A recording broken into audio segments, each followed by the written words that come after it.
paz seja convosco. Meus irmãos, quero compartilhar uma palavra do coração de Deus para o teu coração e gostaria da sua total atenção para que você possa entender em nome de Jesus. Amém? Preste atenção. No livro de Mateus, capítulo 3, versículo 2, vai dizer o seguinte: arrependei-vos, porque está próximo o reino dos céus. Amém? Meus irmãos, todos nós sabemos que Jesus está voltando. Porém, no livro de Mateus, capítulo 25, do versículo 13, a Bíblia deixa claro que esse dia e a hora não nos foi revelado.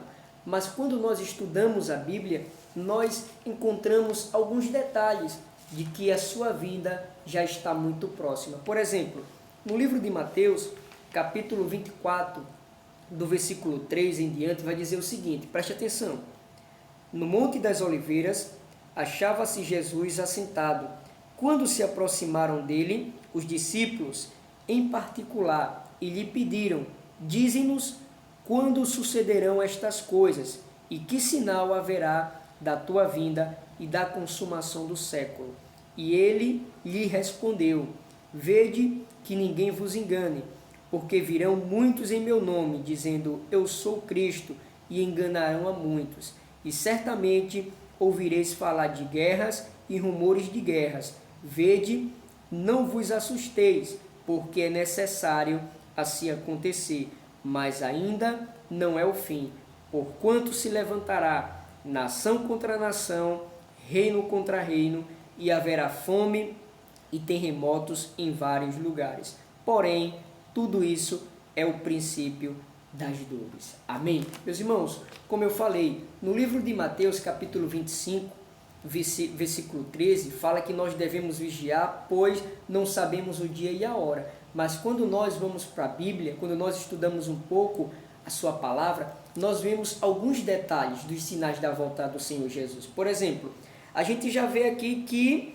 já tem muitas pessoas se passando pelo Messias, dizendo que é o Cristo, e já estão enganando muitas pessoas. Infelizmente, essas pessoas que não lêem Bíblia, essas pessoas que não procuram examinar as Escrituras Sagradas, mas infelizmente isso é necessário acontecer para que o sinal da volta do Senhor Jesus possa ser cumprido. Aí a gente vê aqui também que a Bíblia fala que nós vamos ouvir, falar sobre guerras, sobre rumores de guerras. A gente já está vendo aí, a gente liga a TV, a gente vê os países aí em guerra, em nação se levantando contra nação, reino contra reino. Outra coisa que me chama a atenção também é que a Bíblia fala que haverá terremotos em vários lugares, fomes, doenças, e tudo isso nós observamos que já está sendo claro. Então, quando nós paramos para ver tudo isso, nós paramos para observar e entender que tudo isso são sinais da volta do Senhor Jesus. Para que ele volte e leve a sua igreja junto consigo, é necessário que esses sinais possam acontecer, para que a palavra de Deus possa se cumprir. E o que me chama a atenção nessa palavra é que aqui no versículo 8 do capítulo 24 fala, porém tudo isto é o princípio das dores, ou seja, não é nem o começo para o que ainda está por vir. Por isso nós devemos nos preparar, nós devemos vigiar e orar, para que quando Jesus voltar para buscar a sua igreja, nós não venhamos ser pegos de surpresa. Meus irmãos, existe um lugar terrível, existe um lugar que ninguém quer ir para lá, e esse lugar se chama inferno. E é sobre esse lugar que eu quero falar um pouco com você, não para te assustar, mas para te alertar, para te deixar ciente. Amém? Vamos ver. O que é o inferno? Quem já imaginou ou quem nunca se perguntou o que é o inferno? O inferno é um lugar onde os pecados serão punidos. E como será e onde será o inferno? Veja só, a Bíblia não descreve com detalhes onde e como será o inferno, mas relata com clareza que esse lugar será um lugar de sofrimento e ausência de Deus. Esses dias eu estava vendo uma frase que dizia o seguinte: você sabe qual é o terror de uma pessoa que morre e vai para o inferno? É saber que Deus não está lá. É verdade, meus irmãos. E eu digo para você, guarde isso no seu coração, eu digo para você que o lugar que Deus não está, pode ter certeza que é lugar de sofrimento, é lugar de aborrecimentos, é lugar de problemas. Por isso que a gente deve se arrepender o mais rápido possível dos nossos pecados. Porque o Senhor Jesus, quando Ele voltar, Ele quer um coração arrependido. Ele quer um coração que se humilhe diante da presença dEle e confesse os seus pecados, entregando a sua vida a Ele e aceitando-o como único e suficiente Salvador. Amém? Mas como será o inferno? Vamos ver aqui com algumas características relacionadas ao inferno de acordo com alguns versículos da Bíblia. Por exemplo, no livro de Mateus, capítulo 25, versículo 12, vai dizer o seguinte, aliás, capítulo 25, versículo 41, preste atenção, vai dizer o seguinte: o inferno é um lugar preparado para o diabo e seus anjos. Você entendeu? O inferno, ele foi um lugar preparado para o diabo e seus anjos. A primeira coisa que você tem que entender e guardar no seu coração: o inferno não foi feito para você. O inferno foi feito para o diabo e os seus anjos. Quando Lúcifer estava lá no céu e se levantou contra Deus, ele foi expulso e junto com ele foi a metade daqueles anjos que conduzia sob o seu comando. Então, o inferno foi preparado para o diabo e os seus anjos. O lugar que foi preparado para você foi um lugar de paz, foi um lugar de felicidade, foi um lugar onde não vai haver morte, nem dor, nem sofrimento, mas esses lugares só vão os arrependidos, só vão aqueles que nessa vida confessaram os seus pecados ao Senhor Jesus e entregar sua vida a Ele. Então, guarde isso no seu coração. O inferno não foi um lugar preparado para você, foi para o diabo e seus anjos. Como ele não tem mais salvação, ele pode se arrepender do jeito que ele quiser, mas para ele não tem salvação. Como ele não tem salvação, ele procura 24 horas por dia levar a tua alma junto com ele. Por isso, vigia e ora. Se arrepende dos teus pecados enquanto há tempo, porque Jesus já está voltando para buscar a sua igreja. Amém? Vamos para outro versículo. Mateus capítulo 8, versículo 12. O inferno é um lugar de choro e ranger de dentes. Você viu essa frase que eu acabei de dizer para você, que eu vi? Que o terror, né, de uma pessoa que vai para o inferno é saber que Deus não está lá. Por quê? Porque é um lugar de sofrimento, é um lugar de choro, é um lugar de lágrimas, é um lugar de ranger o dente. Então, nós precisamos tomar muito cuidado, meu irmão. Nós precisamos tomar muito cuidado, minha irmã, e abrir o nosso coração e ser sincero para o Senhor Jesus. Porque, como eu sempre falo em minhas pregações, Ele não quer tua casa, Ele não quer teu carro, Ele não quer teu dinheiro, Ele quer apenas um coração sincero, um coração arrependido, que chegue diante da presença dEle e diga: Senhor, sem Ti eu nada sou, e entregar a vida a Ele. Porque só Ele é o caminho, a verdade e a vida, e ninguém vai chegar ao céu se não passar por Ele. Jesus, Ele é a ponte que nos leva até Deus. Primeiro você tem que entregar a sua vida a Ele, para que você possa garantir a sua salvação em nome de Jesus. Amém? Vamos para outra palavra.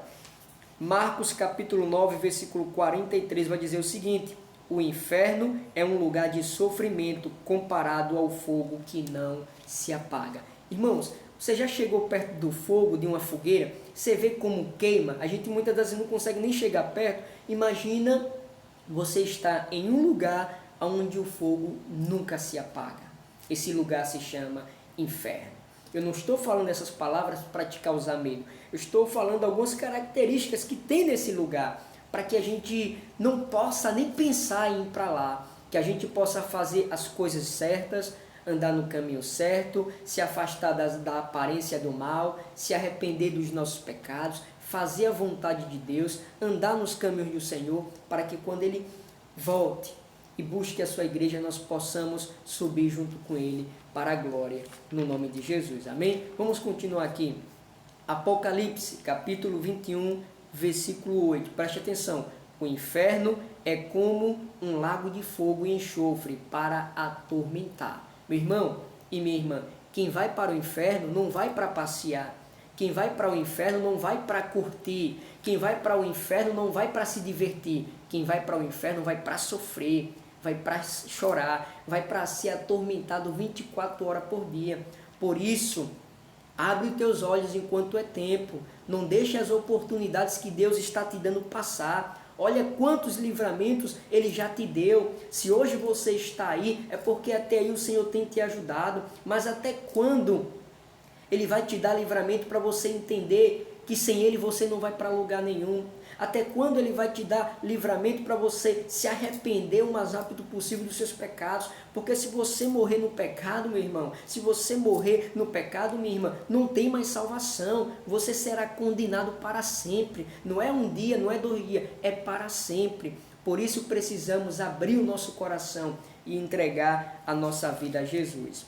No livro de 2 Pedro, capítulo 2, versículo 17, vai dizer o seguinte: o inferno é um lugar de completa escuridão e trevas. É verdade. Lá não tem lua, lá não tem sol, lá não tem estrela, lá é escuridão total, meu irmão.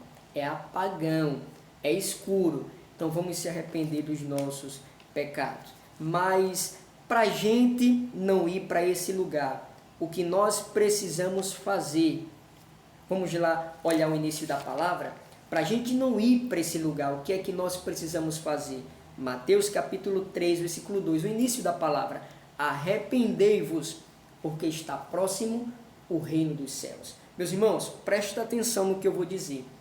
Somente o Espírito Santo tem o poder de produzir arrependimento na vida de um pecador. Como assim, Thales? Eu vou te explicar. Quando uma pessoa ela sente pesar pelos seus erros, pelos seus pecados, é porque o Espírito Santo já está mostrando para essa pessoa que ela precisa mudar, que ela precisa melhorar, que ela precisa se consertar, que ela precisa se endireitar, que ela precisa se libertar, que ela precisa conhecer o Senhor Jesus. Porque quando nós estamos em Cristo, nova criatura nós somos, e as coisas velhas ficam para trás. Quando você entrega a sua vida ao Senhor Jesus e se arrepende dos seus pecados, a Bíblia diz que Ele pega os teus pecados e joga no mar, no fundo do mar do esquecimento, e dele Ele não lembra mais. Mas é necessário que você faça a sua parte, é necessário que você se arrependa dos seus pecados. E o que é, Thaleson, se arrepender dos meus pecados? É você deixar aquelas coisas erradas para trás e parar de fazer, e se arrepender daquilo que você está fazendo, que está desagradando a Deus, que tem entristecido o coração de Deus. Porque quando nós estamos em Cristo, nós temos mudança completa, nós somos uma nova criatura. Quem roubava, não rouba mais. Quem matava, não mata mais. Quem se prostituía, não se prostitui mais. Quem mentia, não mente mais, porque é uma nova criatura, é mudança. Então é necessário também que você faça a sua parte. Como, Thales? Se arrependendo dos seus pecados, se arrependendo dos seus maus caminhos. A Bíblia diz no livro de Isaías que Ele é grandioso em liberar perdão. Deixa eu te falar mais uma coisa. Deus odeia o pecado, mas ama o pecador e estará disposto a perdoá-lo quando este se humilhá-lo na presença dele e se arrepender dos seus maus caminhos. Amém? Então é essa palavra que eu deixo do coração de Deus para o teu coração. Mais uma vez eu repito, não é para te assustar, não é para te amedrontar, é para você ficar em alerta, vigiar e orar. Porque o Senhor Jesus já está voltando, a vinda dele pode acontecer a qualquer momento e nós precisamos estar preparados. Amém? Espero que você possa ter entendido essa palavra e que Deus te abençoe. Em nome do Pai, do Filho e do Espírito Santo de Deus. Amém.